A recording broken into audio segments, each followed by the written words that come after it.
दोस्तों, अगर आप केंद्रीय कर्मचारी हैं, पेंशनर हैं, आपके परिवार में कोई सरकारी नौकरी करता है, तो आज की यह खबर आपके लिए किसी बड़े तोहफे से कम नहीं है, क्योंकि सरकार ने एक साथ कई ऐसे फैसले पर जो है मोहर लगाई है, जो आने वाले समय में आपकी सैलरी, पेंशन, भत्ते और 8वें वेतन आयोग की पूरी तस्वीर बदल सकते हैं।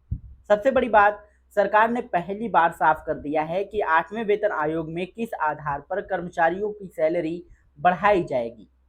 सोशल मीडिया पर जो अफवाहें चल रही थी, उन पर भी अब सरकार ने अपनी स्थिति स्पष्ट कर दी है। तो अगर आप जानना चाहते हैं कि आपकी सैलरी कितनी बढ़ सकती है, कौन-कौन से कर्मचारियों को नया लाभ मिलेगा और सरकार ने डेटा कलेक्शन क्यों शुरू किया है, तो सब कुछ बताएंगे आज की इस वीडियो में। तो वीडियो को अंत तक जरूर देखिएगा और किसी भी पार्ट को मिस मत करिएगा। और यदि चैनल पर पहली बार आए हैं तो चैनल को सब्सक्राइब करके बेल आइकन जरूर दबाइएगा, क्योंकि हम ऐसी अपडेट हमेशा आप लोगों के लिए लाते रहते हैं। तो चलिए बिना समय गवाए शुरू करते हैं आज की पहली और सबसे बड़ी खबर से।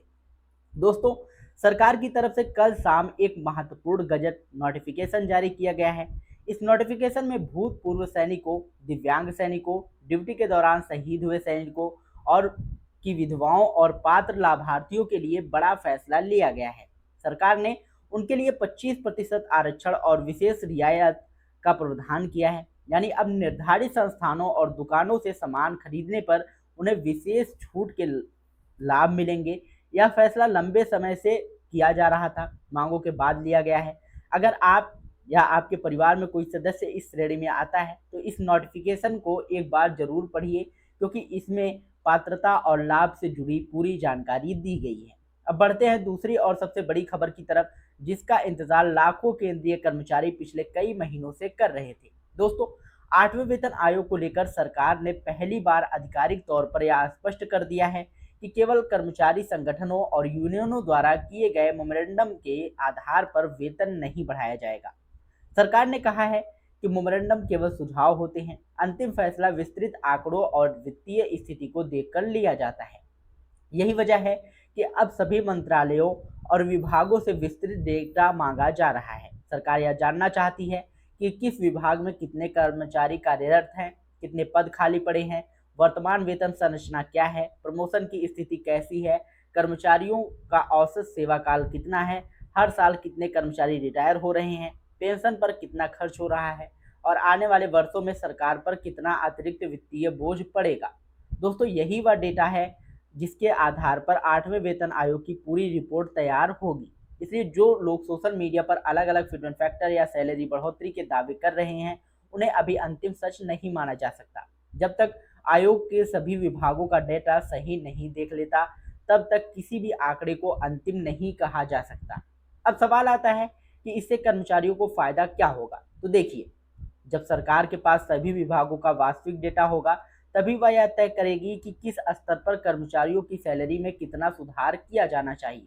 साथ ही महंगाई, जीवन यापन की लागत, वर्तमान आर्थिक स्थिति, सरकारी राजस्व और विभाग भविष्य की वित्तीय योजनाओं को भी ध्यान में रखा जाएगा।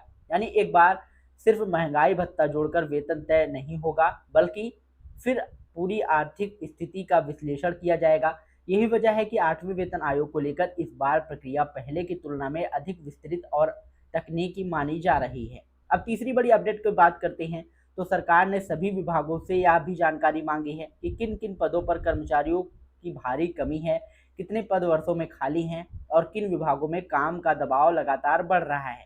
माना जा रहा है कि इस अपडेट के आधार पर भविष्य में नए पदों को जो है सृजन और भर्ती प्रक्रिया को भी गति मिल सकती है। चौथी बड़ी जानकारी है पेंशनर के लिए। सरकार पेंशन से जुड़े खर्च, परिवार पेंशन, पुराने और नए पेंशन भोगियों की संख्या और भविष्य में होने वाले खर्च का भी अलग से अध्ययन कर रही है। इसका मतलब यह है कि पेंशन व्यवस्था को लेकर भी कई महत्वपूर्ण सिफारिशें 8वें वेतन आयोग में देखने को मिल सकती है। अब सबसे महत्वपूर्ण सवाल, आखिर कर्मचारियों की सैलरी कितनी बढ़ सकती है। तो दोस्तों, अभी सरकार की तरफ से किसी भी फिटमेंट फैक्टर या सैलरी बढ़ोतरी का आधिकारिक आंकड़ा जारी नहीं किया गया है। इसलिए अभी जो भी आंकड़े सोशल मीडिया पर या फिर यूट्यूब पर बताए जा रहे हैं, उन्हें केवल अनुमान माना जाना चाहिए। अंतिम फैसला आयोग की सिफारिशों और सरकार की मंजूरी के बाद ही सामने आएगा। लेकिन इतना जरूर तय माना जा रहा है कि इस बार वेतन संरचना में बड़ा बदलाव देखने को मिल सकता है, क्योंकि महंगाई, कर्मचारियों की संख्या और सरकारी खर्च पहले की तुलना में काफ़ी बदल चुके हैं।